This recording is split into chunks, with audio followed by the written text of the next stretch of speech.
Bazzar, ya, ulama hafidh daripada hafidh hadis, ya, orang-orang penghafal hadis, ya, Imam Al-Bazzar. Lalu dari siapa? Muadz bin Jabal radhiyallahu taala anhu. Muadz bin Jabal, ya, a'raf bil halal wal haram, dia yang banyak mengenal ilmu halal dan haram, orang faqih, ya, radhiyallahu taala anhu. Gala Rasulullah sallallahu alaihi wasallam, mafatihul jannah syahadatu an la ilaha illallah. Kunci-kuncinya syurga adalah mengucap 2 kalimat syahadat. Alhamdulillah, kita udah punya kunci, kita udah punya kartu, ya, untuk masuk ke dalam syurga, syahadat. Asyhadu an la ilaha illallah. Jangan lupa wa asyhadu anna Muhammadan. Siapa yang kenalin kita? Kata sahabat Hasan bin Thabit, kami enggak kenal la ilaha illallah kalau enggak ada Muhammad. Kami enggak kenal wudu kalau enggak ada Muhammad. Kami enggak kenal salat kalau enggak ada Muhammad. Walaupun disebut Muhammad tapi dia cinta kepada Nabi Muhammad. Maksudnya semuanya kita dengan musababnya wujudnya Nabi Muhammad, lahirnya Nabi Muhammad, datangnya Nabi Muhammad, ilmunya Nabi Muhammad, ya, kasih sayangnya sama kita lebih dari sayang. Sampai di dalam satu makam di dalam mahsyar katanya, ya Muhammad, ente lebih sayang dari aku, katanya. Aku penciptanya yang sayang. Nabi Muhammad lebih sayang kepada umatnya. Allah maaf ngiri kepada dia. Kenapa ente sayang banget sama umatmu, katanya. Pengen minta syafaat semuanya, jangan ada umatku di neraka. Padahal kan Allah mau netepin, ini udah jadi neraka, ini orang divonis neraka. Enggak, aku minta umatku dikeluarin. Alhamdulillah. Allah masing sayang banget sama Nabi kita, alhamdulillah. Coba kita disayang sama Nabi Muhammad, enak enggak? Nah, cari supaya kita disayang sama Nabi Muhammad. Jalanin apa yang dicintai sama Nabi Muhammad. Mafatihul jannah, kunci surga kita udah punya, syahadat an la ilaha illallah, wa anna Muhammadar Rasulullah. Hadis yang keduanya masing dikeluarkan juga Imam Bazzar dari sahabat Abdurrahman bin Sakhar Abu Hurairah dari Rasulullah SAW. Inna lillahi tabaraka wa ta'ala amudan min nurin. Ini hadis tenar, ya, sering dibawa di kuitang, bahwa Allah mempunyai satu cahaya, satu tiang dari langit, di langit arsy-Nya Allah Subhanahu wa ta'ala, ya, min nur. Dari tiang tersebut khusus, ya, yang tiang-tiang yang lain hamalatul arsh, yang dipegang oleh malaikat-malaikat pemikul arsh. Ini tiang satu, cahaya. Apa sambungannya? Fa idza qala al-'abdu fil ard la ilaha illallah. Apabila si hamba di bumi mengucap la ilaha illallah, ihtazza dzalikal arsh. Itu arsh yang satu, tiang yang satu yang berbeda dari tiang yang lain yang dipikul oleh malaikat ini, enggak, dia bergetar di atas langit. Dzalikal amud. Fa yaqulullah tabaraka wa taala, Allah berkata kepada itu tiang, uskun, hey tiang, diam, ya. Fa yaqulu kaifa askun walam taghfir liqailiha. Masya Allah, itu tiang minta sama Allah, aku nggak mau diam kecuali engkau ampunin dulu yang baca la ilaha illallah. Alhamdulillah, kita baca la ilaha illallah banyak. Jangan kita lupain ini hadis, karena renungin tuh pas kita baca la ilaha illallah diampunin. Harus bergetar di atas, minta supaya diampunin dulu baru aku diam. Ya, subhanallah. Kata Allah, fa yaqulullah inni qad ghafartu lahu fa yaskun dalikal amud. Aku udah ampunin orang yang mengucap la ilaha, baru diam tuh, nggak bergoyang lagi tuh itu tiang arsy Allah. Kerja Abu Ya'la. Abu Ya'la juga daripada muhaditsin yang saya pengen kumpulin nanti nama-nama tersebut dengan nama-namanya, muhaddisin dengan manakib-manakibnya, tabagat al-muhaddisin, daripada lapisan-lapisan perawi-perawi hadis yang diambil dari kitab ini. Imam Abu Ya'la terkenal. Imam Nawawi paling cinta disebutkan di dalamnya Abdurrahman Abu Ya'la, ya, namanya.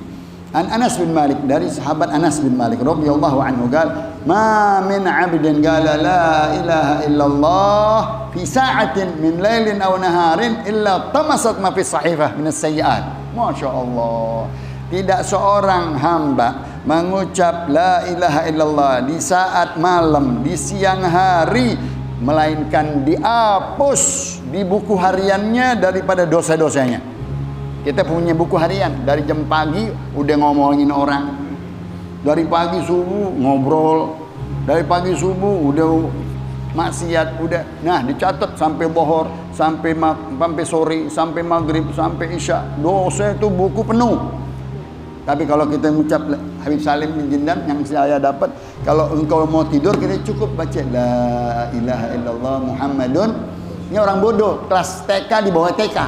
Kalau mau tidur baca la ilaha illallah Muhammadun. Kalau bangun la ilaha illallah Muhammadun. Itu cara Habib mengajarkan kepada anak-anak yang kecil-kecil. Ingat kalau mau tidur baca la ilaha illallah Muhammadun. Nggak taunya apa ini hadis, dari pagi sampai sore dosa-dosa kita dihapus dengan ucapan la ilaha Allah, hatta taskuna ila mithliha minal hasanat. Bahkan dirubah tadinya dosa jadi hasanat. Ajib, baru mengucap la ilaha illallah. Kata Nabi kita di dalam hadis yang lain, kalau ditimbang timbangan kanan dan kiri, ibaratnya kiri dosa semuanya, sepenuh langit, menjulang ke langit sepenuh bumi. Pas ditaruh la ilaha illallah di timbangan sebelah kanan, beratan ini. Nah loh, la ilaha illallah lebih berat daripada dosa-dosa sebanyak apapun, seisi bumi, apalagi pagi siang. Pagi sih, maka tadi kalau kita mengucap la ilaha illallah satu saat di pagi sampai sore, Allah hapusin dosa-dosa yang ada di buku as-sayyiat kita, diganti asa an yubaddilallahu sayyiatihim hasanat. Di dalam ayat-ayat Al-Quran dipuji orang-orang yang beriman, yang mendirikan sholat, orang-orang yang mendirikan zakat, orang yang berinfak, orang-orang, terus ujungnya semoga pasti Allah kuasa merubah sayyiatnya jadi hasanah. Enak tuh. Dia punya dosa-dosa gunung-gunung. Itu gunung jadi hasanah. Masya Allah. Kuasa nggak Allah? Kecil bagi Allah subhanahu wa ta'ala. Itu merubah keadaan hasanat, sayyiat jadi hasanat. Asa an yubaddilallahu sayyiatihim hasanat. Semoga sayyiat kita dirubah menjadi hasanat semuanya. Imam Tabrani, Imam Al-Baihaqi di dalam Syu'abul Iman dengan sanadnya berdua dari Abdullah bin Umar bin Khattab radhiyallahu anhu maqala laisa ala ahli la ilaha illallah wahsyah fi quburihim. Alhamdulillah, tidak bahkan terjadi ketakutan, ya, kesendirian, kesepian di dalam kuburnya bagi orang yang mengucap la ilaha illallah. Dia ditemenin sama amalnya. Orang yang nggak punya amal, nggak punya la ilaha illallah, gersang di dalam kuburnya, serem di dalam kuburnya, takut di dalam kuburnya, nggak ada temen. Kalau kita ada la ilaha, kita kalau talkinin mayit, saya kan tukang talkin mayit, tukang apa aja deh, yang paling rendah-rendah aja deh, talkinin mayit.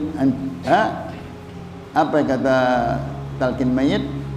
Wa idza sa'alaka rabbuka, sa'alaka man rabbuka wa man nabiyyuka wa ma dinuka wa ma qiblatuka wa man imamuka faqul lahum biqaulin fasih wa tigadin sahih.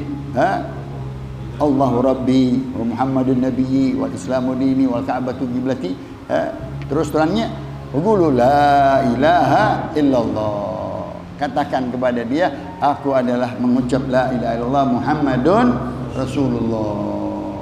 Dikubur orang yang mengerti, tahu mengucap la ilaha illallah, enggak takut di kuburan, enggak takut sendirian, enggak takut dia dengan lubang liang kubur, enggak, karena dia ada temannya. La ilaha fi kuburihim wala fi mahsyarihim, mansyarihim, nanti di mahsyar enggak takut dia. Bangun dari kuburnya, bangun dari bangkitnya, dia sudah mengucap la ilaha. Itu tadi itu, bangun tidur la ilaha illallah, mau tidur banyak-banyak wirid lebih bagus. Yang itu jangan ditinggalin. Mau tidur la ilaha illallah, matinya la ilaha, pas bangun la ilaha illallah. Wa ka'anni anzuru ila ahli la ilaha illallah wa hum yanfuduna at-turab an ru'usihim Aku melihat di padang mahsyar tatkala keluar dari kubur-kuburnya semuanya orang-orang yang beriman katanya dari tanah-tanah kuburannya, dia membersihkan mukanya dari wajahnya bekas-bekas tanah kuburan. Dia mengucap apa? La ilaha illallah. Alhamdulillah alladzi alhaba 'anna al-hazana. Tuh, dia bersyukur kepada Allah. Dia dihilangkan semua kesedihan-kesedihan. Enggak ada merasa sedih di dalam kuburnya orang-orang yang mengucap la ilaha illallah. Riwayat yang kedua Imam Tabarani, laisa ala ahli la ilaha illallah wahsya 'indal maut. Tidak ada rasa takut, enggak ada rasa serem, enggak ada rasa duka waktu dalam keadaan mati. Dia mengucap man kana akhiru kalamihi la ilaha illallah dakhalal. Siapa yang mengucap di akhir kalimatnya la ilaha illallah, enggak takut sama apa-apa. Dia sudah melihat maq'aduhu fil jannah, dia dikasih lihat tempatnya di surga. Wala indal gabar, dan juga waktu dikubur dia tadi enggak takut, enggak ada rasa gelisah, enggak ada rasa serem di dalam kuburnya karena dia mengucap la ilaha illallah. Satu lagi 1201 dari Imam Turmudi dengan sanadnya Abdullah bin Amr bin Al-As radhiyallahu anhu anin Nabi sallallahu alaihi wasallam at-tasbih al-mizan walhamdulillah tamla'uh, maksudnya mil'ul mizan ya.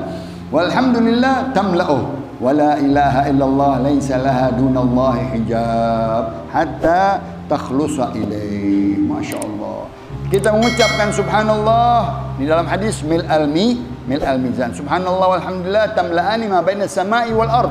Kita mengucap subhanallah walhamdulillah penuh pahala kita antara bumi dengan langit. Di dalam hadis ini nisful mizan, penuh setengah timbangan. Baru kita mengucap subhanallah.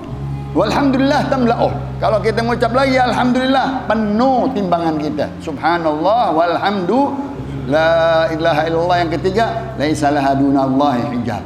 Enggak ada penghalang kalimat la ilaha illallah tembus sampai ke arsy, sampai ke tadi tiang arsy.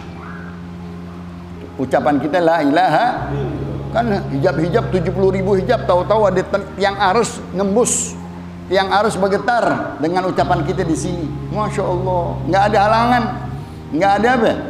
Hatta takhlusa ilaih, sampai ke atas itu ucapan kita. Ilaihi yas'adul kalimut thayyib wal amalu salih yarfa'uh. Kepadanya, kepada Allah ya, naik kalimat la ilaha illallah, dan amal-amal soleh kita akan diganti oleh Allah Subhanahu wa taala dengan hasanat. Amin ya rabbal